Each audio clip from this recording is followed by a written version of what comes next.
Hi Nikhil. Hi. So ఎలా ఉన్నావు, ఏంటి? All good. ఆల్ గుడ్డా? Yeah, yeah. సో నేను ఈ మొన్న ఈవెంట్ అంటే ఇప్పుడు నిన్న ఈవెంట్ అప్పుడు సడన్గా ఒక్కసారిగా నేను చూసేసరికి ఫ్లాష్ నీ సినిమాలు, నీ సీన్స్ ఇవన్నీ గుర్తొచ్చాయి. అండ్ చాలా ఆర్టికల్స్ కూడా వచ్చాయి, నువ్వు చూసే ఉంటావు. అవును. యా, ఎలా అనిపిస్తుంది?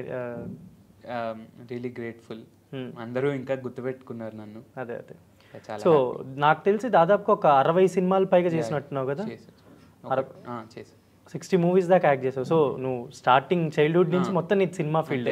ఎల్కేజీ నుంచి 10th 8th వరకు చదువుకున్నా? చదివా. ఎలా ఎలా మేనేజ్ చేసేవాడు అప్పుడు సినిమాలు ప్లస్ స్టడీస్?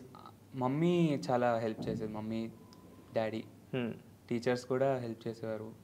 చిన్నప్పుడు అంతే మధ్య మధ్యలో చదువుకునేవాడిని. కొంచెం పెద్ద అయ్యేటప్పటికి సెట్స్లో కూడా అక్కడ స్కూల్ కొంచెం చదువుకునేవాడిని. మమ్మీ చదివిపించేది అంతే. ఇంకా స్కూల్లో చాలా హెల్ప్ఫుల్ అందరూ.